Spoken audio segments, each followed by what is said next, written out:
Dans cette 5e vidéo de la série, je vous propose de découvrir la suite en livre audio de l'ouvrage de Marie Hadou, Avoir confiance en soi. Cette vidéo comporte le chapitre 8 de la 2e partie. N'hésitez pas à écouter les autres vidéos qui contiennent les chapitres 1 à 7 du livre. Vous pouvez accéder à la playlist en cliquant en haut à droite de cette vidéo et les liens seront également disponibles dans la description juste en dessous de cette vidéo. Les chapitres suivants du livre seront à découvrir dans les prochaines vidéos sur ma chaîne YouTube. Et le lien pour retrouver le livre dont je vous parle est disponible dans la description juste en dessous de cette vidéo. Place à la lecture, je vous souhaite une bonne écoute. Chapitre 8. Un corps confiant, méthode. Un article paru en 1996 dans la revue économique d'Extrême-Orient s'intitule « Succès fracassant pour la salle de saccage ». Le journaliste nous explique qu'une multitude de Japonais expriment ces émotions refoulées en brisant des objets dans des clubs spécialisés. Pour ses clients, rien ne vaut une destruction réelle dans un environnement sous contrôle pour se débarrasser du stress et retrouver confiance en soi. Dans ces temples de la casse, des hommes d'affaires, des employés, des ménagères payent l'équivalent de 70 € pour ravager tout le contenu d'une pièce. Des paravents dorés, des tables recouvertes de nacre, des gravures, des instruments de musique, des assiettes sur lesquelles on inscrit le nom de son ennemi.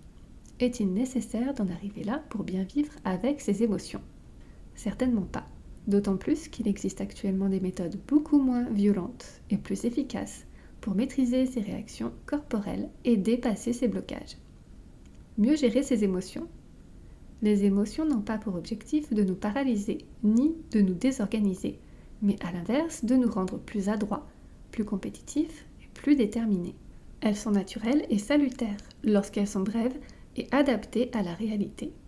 Elles aident à se défendre, à faire face aux situations critiques. Leur expression débloque l'énergie et permet de résoudre les problèmes. Les émotions qui colorent nos perceptions sont censées dynamiser notre organisme et nous préparer à l'action. Elles nous informent sur le monde extérieur et nous aident à trouver la réponse comportementale la plus efficace.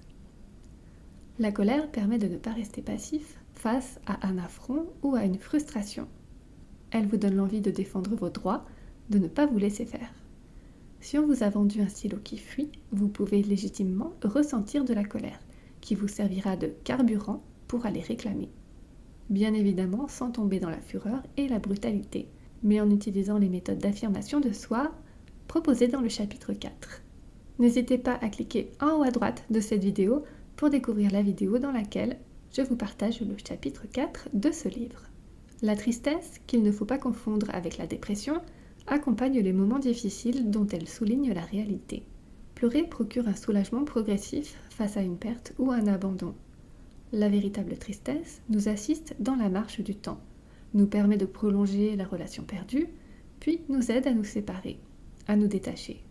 Si un ami est injuste avec vous et vous fait de la peine, ne masquez pas votre tristesse derrière un « tout va bien ». Autorisez-vous à ressentir cette émotion, versez quelques larmes et vous irez beaucoup mieux. Devant une menace, la peur mobilise l'attention, stimule le système musculaire. Nous sommes prêts à réagir, parés pour la fuite ou l'affrontement. Vous conduisez en pensant à autre chose et vous êtes sur le point de brûler un feu rouge. Les coups de klaxon d'autres automobilistes vont provoquer une réaction d'alerte brutale. Vous allez immédiatement freiner et éviter l'accident. Le trac lui-même révèle une tendance adaptative de l'organisme. Le ventre, en se contractant, réduit la digestion, ce qui libère une énergie considérable. Le rythme cardiaque s'accélère, mais le sang circule principalement dans le cerveau, donc on réfléchit plus vite. Nos émotions sont nécessaires et utiles. Elles nous informent sur nos désirs, nos besoins, nos envies. Elles reflètent nos tendances profondes. Elles témoignent de notre identité, qu'elles déterminent et singularisent. Le sentiment de notre différence s'enracine dans notre vie émotionnelle. Accepter ces émotions donne des repères internes sur ce qu'on ressent, ce qu'on est. Nous ne pouvons exister qu'en donnant un sens à nos émotions. Les réprimer nous détourne de nous-mêmes, nous détache de nos sensations intimes. Nous ne comprenons plus nos perceptions et ne savons plus comment nous conduire. Cette attitude finit par générer un état de stress permanent qui envahit rapidement tous les secteurs de la vie et perturbe notre relation au monde. La confiance en soi passe par le respect de ce que vous éprouvez. Accueillez vos émotions, apprenez à les reconnaître, à les admettre. Ouvrez-vous à des sensations nouvelles. En un mot, relâchez la censure. C'est alors que vous pourrez maîtriser efficacement votre vie émotionnelle et aimer votre corps. La relaxation. La relaxation favorise la réconciliation avec le corps. Les émotions refoulées, le stress, créent des zones de tension que Wilhelm Reich désigne sous le terme de cuirasse musculaire. Cette écoute corporelle fait prendre conscience des tensions chroniques et entraîne peu à peu leur modification. En abandonnant notre carapace, nous faisons émerger des émotions jusque-là réprimées et nous accédons à des sensations, des échanges nouveaux, produits par la libre circulation d'énergie. Dans un premier temps, il faut apprendre à se relaxer et s'entraîner régulièrement à pratiquer un certain nombre d'exercices. Plusieurs techniques peuvent être utilisées. Nous nous inspirerons du training autogène, c'est-à-dire entraînement pratiqué par le sujet de Schultz, où la détente induite par vos autosuggestions est intégrée au relâchement du tonus musculaire, au ralentissement respiratoire et cardiaque. Nous l'associerons à la méthode Jacobson, où l'alternance de la contraction et de la détente permet de mieux repérer les zones de tension pour ensuite les éliminer. Relâcher les muscles est plus difficile qu'il n'y paraît. Pour vous en assurer, demandez à un ami de maintenir votre bras par le poignet à hauteur d'épaule. Sans avertissement, il vous lâchera brusquement.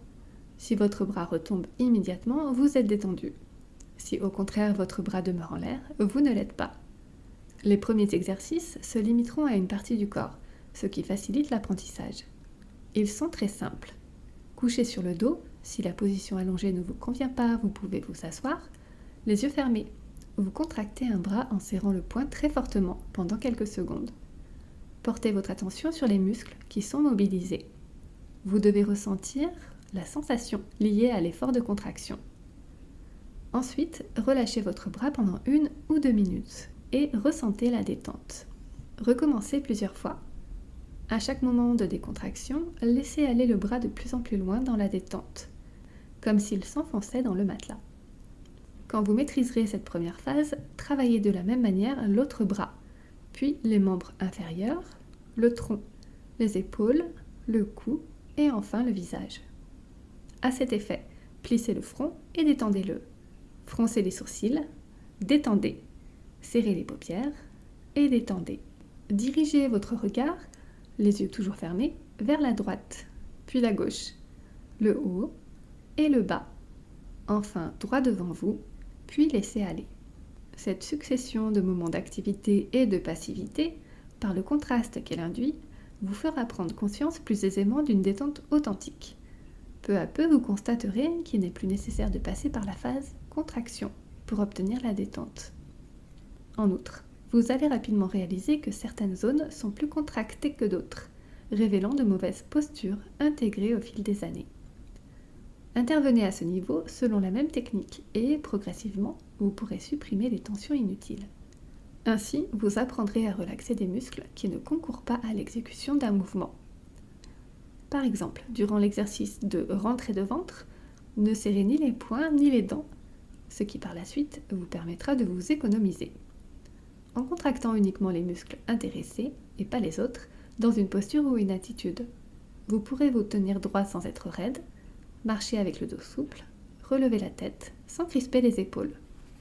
Vous commencez à vous familiariser avec votre corps. Poursuivez cette exploration et concentrez-vous sur le vécu respiratoire. Nous respirons souvent très mal, de façon irrégulière, excessive ou étriquée. La respiration échappe souvent à notre contrôle, nos émotions la modifiant. La peur coupe le souffle, la joie l'active, l'angoisse serre la gorge. Mais si nous réussissons à réguler notre souffle dans des moments d'émotion intense, nous réagissons mieux. Réapprendre à respirer profondément et complètement permet de restaurer le déséquilibre interne et de réorganiser ses sensations. Installez confortablement, laissez-vous porter par votre rythme respiratoire.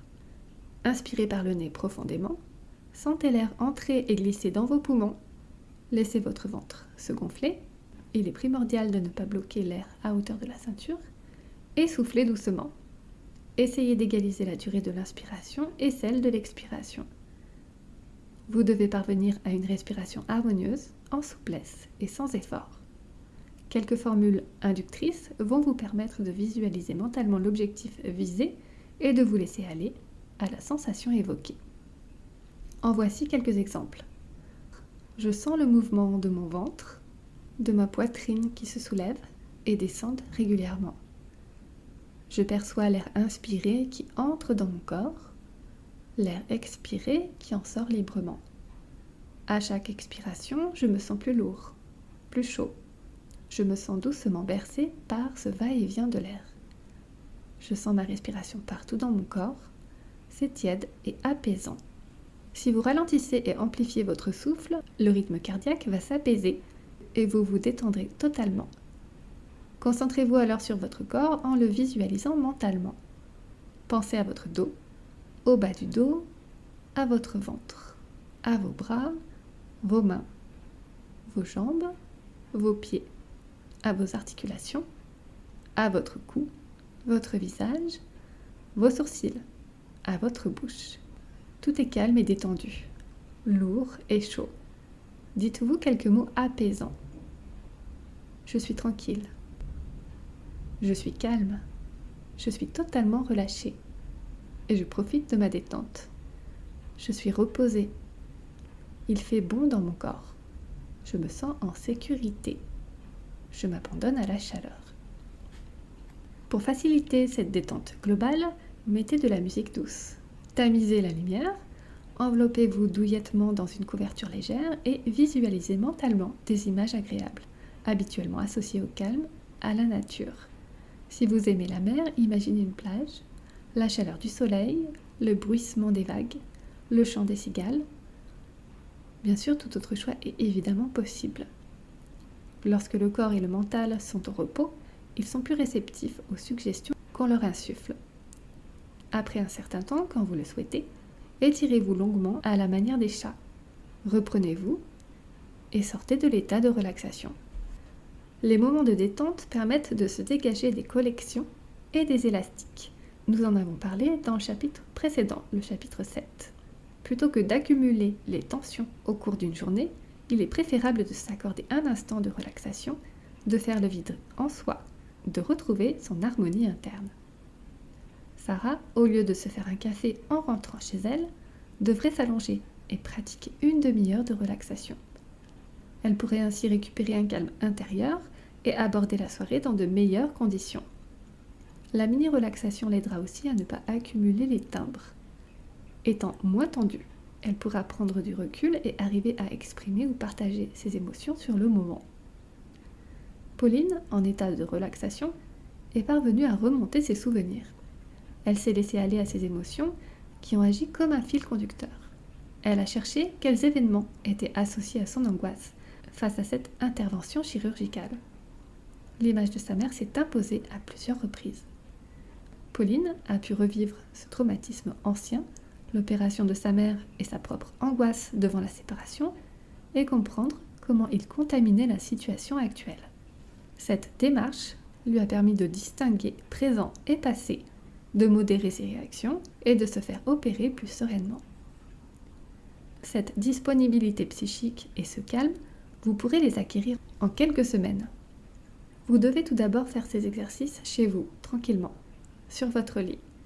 Vous allez apprendre à installer une réponse relaxation qui deviendra bientôt un réflexe, chaque fois que vous en sentirez le besoin.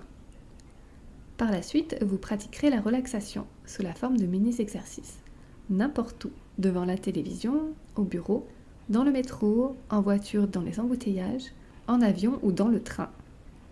Serge, après un apprentissage personnel, utilise la relaxation dans sa vie quotidienne. Il est visiteur médical et avant chaque rencontre avec un client, il pratique une séance de mini-détente dans sa voiture.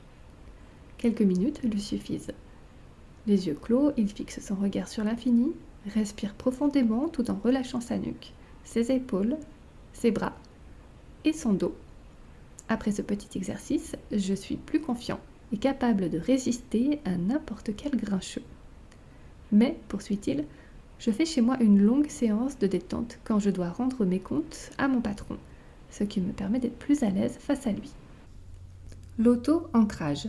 Cette technique, issue de la PNL, programmation neuro-linguistique, permet d'échapper à ses émotions négatives ou hostiles. Tel un déclic, une photo de vacances fait ressurgir la joie, une musique évoque la tristesse, une odeur suscite l'angoisse. Ces associations naturelles entre des indices extérieurs et des émotions sont des ancres. Certaines ancres sont positives et nous font revivre des expériences plaisantes. Elles entraînent des émotions agréables et accentuent nos sentiments de confiance, de sécurité, de bonheur. D'autres sont négatives et nous font revivre des expériences pénibles. Elles entraînent des émotions désagréables et renforcent nos sentiments d'insécurité, de malaise, de danger. Celles-ci, la PNL nous permet de les enrayer rapidement en leur substituant des ancres positives. L'auto-ancrage consiste à associer deux éléments. Le premier, appelé déclencheur ou ancre, va déterminer le second, une réponse associée à un certain état. C'est le schéma classique du stimulus qui active toujours la même réaction. L'objectif de l'auto-ancrage consiste à fixer une réponse pour la déclencher à volonté. Vous allez donc inventer des ancres positives et les utiliser selon les moments et vos problèmes. Quand vous ressentez des émotions qui vous désorganisent, quand vous êtes inquiet, débordé par les événements, quand vous ressentez le besoin de vous donner du courage ou de vous mettre en forme. Le déclencheur peut être visuel, une image, une photo, auditif, une parole, un mot, ou kinesthésique, une pression des doigts. L'auto-ancrage se déroule en deux phases. Concentrez-vous et pensez à un souvenir précis où vous vous êtes senti particulièrement confiant et bien dans votre peau. Revivez mentalement cette expérience bénéfique. Revoyez-vous heureux, détendu, assuré. Ressentez votre bonheur. Laissez-vous envahir par cet instant. Au moment où votre émotion est la plus intense, faites un geste précis et discret. Il faudra que vous puissiez le refaire à l'extérieur sans que personne ne s'en aperçoive. Par exemple, pressez votre poignet droit entre votre index et votre pouce gauche. Maintenez cette posture quelques secondes. Vous venez de lier une émotion positive à une ancre. Lors des premières expériences, il est parfois nécessaire de répéter l'exercice, mais avec l'entraînement, vous parviendrez assez vite à ancrer. Le plus important est de bien se concentrer sur ces images mentales positives. Vous pouvez tester votre auto-ancrage avant de l'utiliser en réalité. À n'importe quel moment, enclenchez votre ancre et vérifiez que vous ressentez bien votre émotion positive. Une autre fois, pensez à une situation future devant laquelle vous vous sentez désarmé. Procédez à votre auto-ancrage et contrôlez vos réactions. Vous pouvez aussi renforcer votre auto-ancrage en accomplissant votre geste dans des circonstances nouvelles et heureuses. Plus vous utiliserez cette technique, plus les associations seront immédiates. Plus vous vous sentirez à l'aise et en sécurité. Cette méthode simple vous aidera à trouver la confiance nécessaire pour affronter les situations difficiles. Ancrer deviendra un véritable réflexe qui déclenchera l'émotion positive au bon moment et instantanément. En outre, transformer vos émotions négatives en émotions positives va contribuer à modifier votre apparence. Moins gauche, moins raide, plus détendu et à l'aise. Et influer sur votre mode de pensée, moins désordonné et confus. Tout naturellement, votre comportement et vos performances en seront améliorés. Irène, professeure dans un lycée technique, est parfois confrontée à des classes et des élèves difficiles. Avant chaque cours, elle se concentre sur son encre, une image de ciel bleu et pur. Elle se sent rassérénée par ce symbole de beauté et de tranquillité. Pendant le cours, si des problèmes surgissent, elle réactive une encre différente, plus discrète et facile à mobiliser. Elle presse ses paumes l'une contre l'autre, geste qu'elle a appris à associer avec des sensations de bien-être et qui lui donnent assurance et confiance. Même si elle ne parvient pas à régler le conflit, ce qui lui arrive rarement, elle ne se sent plus détruite par les réactions grossières de quelques élèves et reste sereine. La désensibilisation. Cette technique, utilisée en thérapie comportementale, est fondée sur le principe de conditionnement-déconditionnement. Elle s'appuie sur le processus d'habituation des réactions émotionnelles et d'extinction des conduites d'évitement. Le sujet, exposé à plusieurs reprises à une situation anxiogène, s'y habitue peu à peu, selon le principe d'inhibition antagoniste énoncé par Wolpe en 1958. Il apprend une conduite nouvelle qu'il applique ensuite dans la vie réelle. L'expérience première fut réalisée en 1924 par M.C. Jones avec Peter, 2 ans et demi, qui présentait une phobie des lapins. Le déconditionnement consistant à lui montrer un lapin au moment où il mangeait une glace. Réponse antagoniste. L'angoisse de Peter s'estompa progressivement. Autrement dit, si, en présence d'un stimulus angoissant, on installe une réponse nouvelle, en l'occurrence la détente, capable de supprimer l'anxiété, les liens qui unissent stimulus et réponse déclinent. En conséquence, les réactions inadaptées et automatiques s'atténuent et finissent par disparaître. De nombreuses études ont montré que nous adoptions des conduites d'évitement, fuite, mensonge ou autres, pour neutraliser l'angoisse. Au fil du temps, ces comportements inappropriés se figent et nous empêchent d'évoluer. La thérapie de désensibilisation repose sur une exposition progressive, dans un état de relaxation, à des situations stressantes. L'objectif étant d'y faire face et de ne pas céder aux conduites habituelles d'évitement. Le patient est d'abord invité à classer les situations selon l'intensité d'anxiété qu'elles suscitent. Cette échelle de tension entre 100, anxiété maximale, et 0, aucune anxiété, lui permet d'aborder la désensibilisation en douceur, selon sa propre évaluation et d'avancer peu à peu en évitant les crises d'angoisse. Le travail thérapeutique débutant toujours par une confrontation avec la situation la moins effrayante. En outre, cette hiérarchisation personnelle permet aux patients de prendre conscience des progrès réalisés. En effet, la transformation des réponses émotionnelles ne se produit pas d'un seul coup, mais par paliers. Il est stimulant de quantifier son amélioration, d'en suivre concrètement l'évolution. Le sentiment d'avoir réussi à atténuer ces réactions de quelques degrés encourage la poursuite de la thérapie. Alexandra se sent mal à l'aise dans le métro depuis des années. L'anxiété monte dès qu'elle aperçoit la bouche de métro et croît avec ce qu'elle nomme « ma descente aux enfers ». Elle attribue la note 10, anxiété légère, au fait de devoir emprunter l'escalier. La note 30, anxiété modérée, au fait d'aller sur le quai. La note 60, anxiété marquée, au fait de monter dans la rame. La note 80, anxiété sévère, au fait de rester debout dans une rame vide. Et la note 100, anxiété maximale, au fait de demeurer dans une rame bondée. Dans le cabinet du thérapeute, les séances de désensibilisation sont précédées par une phase de relaxation assise. Cette préparation est indispensable. La sensation de détente et de calme intérieur permet de réduire l'anxiété et d'aborder des situations stressantes avec plus de sérénité. La désensibilisation proprement dite commence par une exposition imaginaire graduée à des situations redoutées. Le patient détendu les mentalise, aidé par les suggestions du thérapeute. La réponse anxieuse est diminuée en raison de l'état de relaxation et de la présence rassurante du thérapeute. La première séance de désensibilisation d'Alexandra débute quand elle maîtrise suffisamment sa détente. Le thérapeute, utilisant la description d'Alexandra, l'invite à se visualiser dans la rue de façon aussi précise que possible. Il fait nuit. Vous imaginez que vous vous approchez de la station de métro. Vous commencez à ressentir de l'angoisse. Vous percevez la lumière intense. Vous voyez l'escalier. Vous commencez à descendre les marches. Vous entendez le bruit sourd des rames, le brouhaha des voyageurs. Vous sentez l'odeur du désinfectant, la chaleur brûlante. Quelqu'un dégringole les escaliers derrière vous. À cet instant, l'anxiété est trop forte et Alexandra ouvre les yeux. « J'ai peur qu'il me bouscule et me fasse tomber », dit-elle. Le thérapeute lui demande alors de reprendre la relaxation. Il induit de nouveau le calme, la détente musculaire et respiratoire. Puis, il recommence son récit jusqu'à ce qu'Alexandra supporte sans anxiété le passager pressé.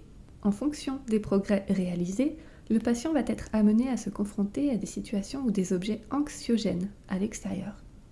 Au début, le thérapeute peut l'accompagner, mais ensuite le patient va exécuter seul les exercices et se mesurer aux situations stressantes dans la réalité. L'exposition in vivo permet de tester les réponses acquises en thérapie, mais aussi de prendre conscience que, contrairement à ce que l'on croit, l'anxiété déraisonnable ne reste jamais à son seuil maximum quand la situation stressante perdure. L'expérience prouve en effet que ce type d'anxiété passe par un pic et diminue automatiquement après un certain temps, le seuil pouvant s'établir entre 15 minutes et 1 heure. Si vous craignez de parler en public, votre anxiété sera très forte pendant les 20 premières minutes et ensuite baissera forcément. Si vous avez peur de voyager dans un bus, votre anxiété va inévitablement s'atténuer après quelques kilomètres. D'où l'utilité d'une présence thérapeutique pour convaincre le patient de cette réalité et la vérifier à ses côtés. Alexandra, assistée de son thérapeute, descend l'escalier du métro. Ayant expérimenté cette démarche en imagination avec succès, elle s'en tire sans grande difficulté. L'arrivée sur le quai est plus problématique. Son thérapeute lui propose alors de rester assis ensemble sur un banc jusqu'à ce que l'anxiété diminue. Une demi-heure après, elle se sent mieux et fière d'avoir pu affronter cette situation. La prochaine fois, elle devra le faire seule. Ce type de traitement prend en compte à la fois les émotions et les comportements inadaptés. En régulant les unes, il régule simultanément les autres.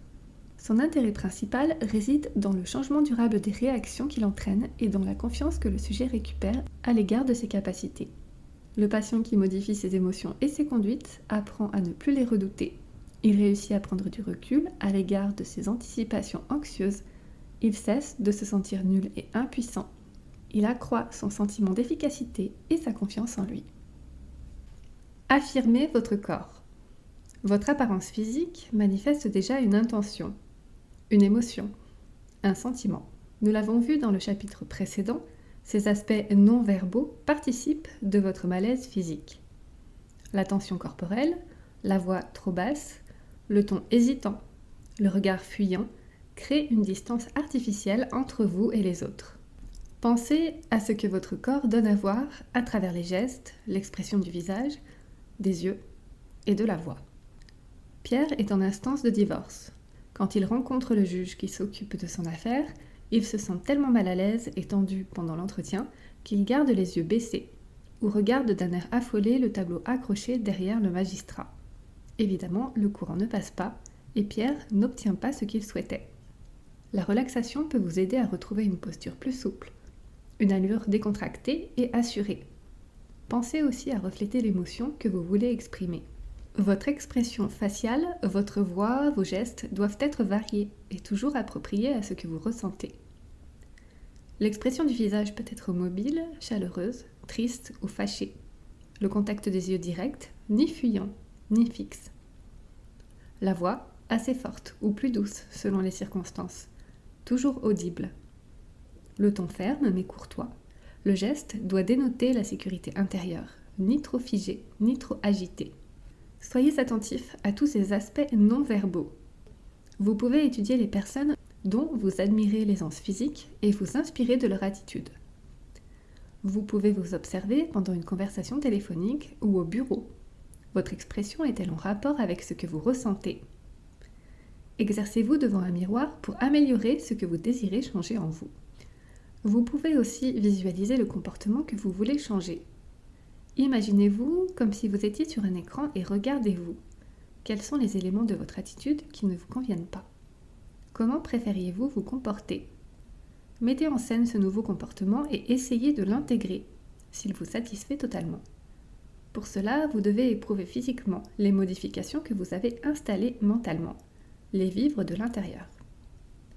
Comment ressentez-vous cette immersion ? Si vous êtes à l'aise et rassuré, recommencez plusieurs fois l'expérience de visualisation. Bientôt, vous serez capable d'adopter cette nouvelle attitude dans la réalité. Il est bien évident que pour vous sentir en confiance dans votre corps, vous devez aussi respecter quelques principes simples d'hygiène de vie. Une alimentation saine, un sommeil correct, un niveau d'activité physique raisonnable. Récemment, une étude américaine publiée dans les archives de la médecine interne a montré que le sport serait efficace contre la dépression. Nathalie Tauziat, tenniswoman, déclare que l'effort physique lui donne confiance en elle. J'ai couru 45 minutes sans m'arrêter, j'ai donc assez d'énergie et de volonté pour résoudre mes problèmes. Cette assurance m'aide à rester sereine dans les périodes difficiles. Le potentiel de résistance, l'équilibre, sont liés à la forme physique. Bien souvent, l'organisme craque faute d'avoir été écouté et se venge en accumulant les symptômes. Maux de tête, fatigue chronique, épuisement, irritabilité, nervosité, troubles de la mémoire, allergies cutanées, ulcères, hypertension ou encore dépression. Une dernière recommandation, remodelez votre apparence. Relookez-vous. Il semble, à travers diverses expériences menées dans les hôpitaux, que des soins esthétiques agissent sur le moral et la confiance des patients.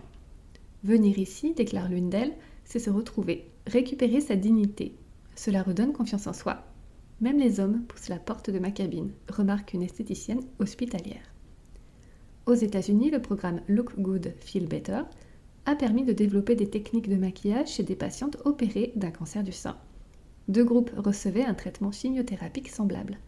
Le premier groupe profitait des conseils d'une esthéticienne, pas le second. On a constaté une amélioration et un épanouissement plus rapide chez les femmes du premier groupe, associés à une meilleure efficacité du traitement. Alors, si des personnes aussi atteintes progressent, pourquoi pas vous ? De nombreux instituts de beauté proposent des stages de maquillage, de coiffure, à des prix raisonnables. Une psychanalyste vient d'ouvrir un atelier maquillage. Des grands magasins ont inauguré des séances de conseils personnalisées, destinées aux femmes, aussi bien qu'aux hommes, pour mieux s'habiller ou gérer sa garde-robe. Ces stages vont vous révéler à vous-même et vous donner confiance. Profitez-en et vous vous sentirez mieux dans votre peau.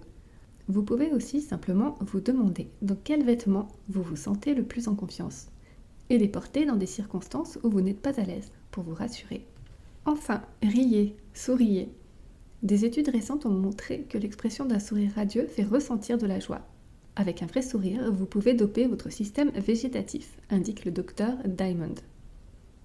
Quand nous sourions, les muscles de la face, et en particulier le fameux zygomatique, se mobilisent. Ces tissus musculaires sont raccordés au système végétatif qui stimule un grand nombre de fonctions physiologiques.